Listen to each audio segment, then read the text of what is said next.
देखिए, शादी और करियर मेरे हिसाब से सबसे पहली बात तो इस दोनों को अलग कर देना चाहिए, बिल्कुल अलग कर देना चाहिए। ये अगर साथों साथ चलाएंगे हम लोग कि करियर रहेगा तो ही शादी होगी और शादी के पहले करियर देखा जाएगा, तो वो तो मुझे लगता है कि शादी 35 के नीचे किसी की भी नहीं हो पाएगी, संभव ही नहीं है।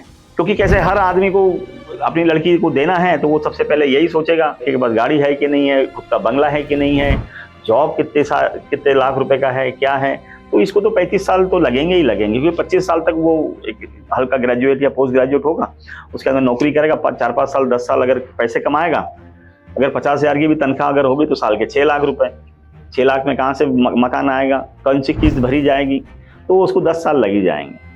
और 10 साल अगर लग गए तो फिर वो 35 साल की उम्र आ जाएगी। बट आज अगर हम लोग जो पहले की जो पद्धति थी उसको अगर हम थोड़ा सा अभ्यास करेंगे, तो पहले ऐसा होता था कि दो परिवारों के बीच में शादी होती थी, और दो परिवारों की अगर शादी हुई तो परिवार की जिम्मेदारी है कि बच्चे का करियर देखे, बच्चे की कमाई या इकोनॉमिक जो सेंस होना चाहिए वो माँ बाप देखें। क्योंकि 20-25 साल तक तो माँ बाप उसकी परवरिश कर ही रहे थे, है ना। तो जिसी के इकोनॉमिक सेंस के ऊपर ही आप लड़की उसको लड़का दे रहे हैं। तो आज जो परिप्रेक्ष्य जो हो गया कि लड़का इंपॉर्टेंट हो गया है, दो जवान लोगों के बीच में शादी हो रही है, तब तो फिर इकोनॉमिक सेंस आ ही जाएगा। पर परिवारों के बीच में अगर शादी होगी तो इकोनॉमिक सेंस या जो करियर है वो गायब हो जाएगा। और मैं तो ये बोलता हूँ कि करियर शुरू होने के पहले ही शादी हो जाए। क्योंकि कैसे आप परिवार से शादी कर रहे हैं, आप सामने वाले के पिताजी को या दादाजी को, चाचा जी को देख के शादी कर रहे हैं, लड़का वाले भी जो है वो लड़की के परिवार उनको भी देख के शादी कर रहे हैं, दो परिवारों के बीच में शादी हो रही। तो उन बुजुर्ग लोगों की या उन जो घर में जो बड़े बुढ़ेरे लोग हैं उन लोगों की जिम्मेदारी है इसका करियर कैसे चलाना है। हाँ, इसमें भी ऐसा नहीं है कि 1-2% इसमें भी गड़बड़ियां होगी, कुछ निठल्ले बच्चे निकल जाएंगे जो काम काज कुछ करेंगे ही नहीं, ऐसा भी हो ही रहा था, पहले भी ऐसा हो रहा था।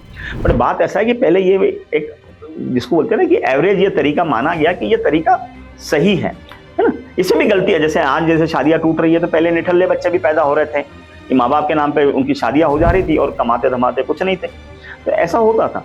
बट कहीं ना कहीं हमें ये देखना है कि समाज है तो यहाँ पे 100% एक्यूरेट होने की जरूरत नहीं है। आपको 90-95% भी अगर एक्यूरेट अगर हो जा रहे हैं आप, जिसमें सब चीजें ठीक हो रही है, वो तरीका सही है। और यही तरीका जो है मेरे हिसाब से यही तरीका वापस लाया जाना चाहिए।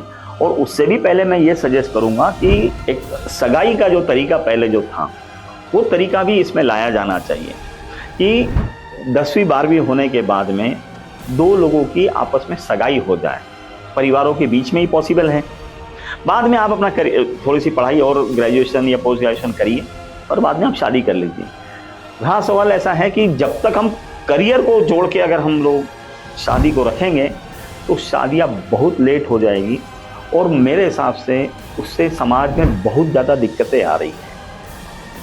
करियर को जोड़ के जब शादी हो रही है तो शादी 30-32 के बाद ही हो रही है, 35 तक, इवन 40 तक शादियाँ हो रही हैं।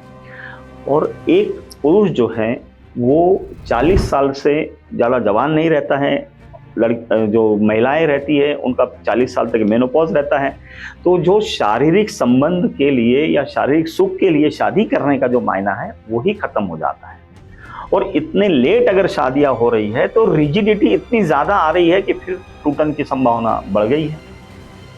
तो करियर और शादी ये मेरे हिसाब से ये लिंक करना ही नहीं चाहिए।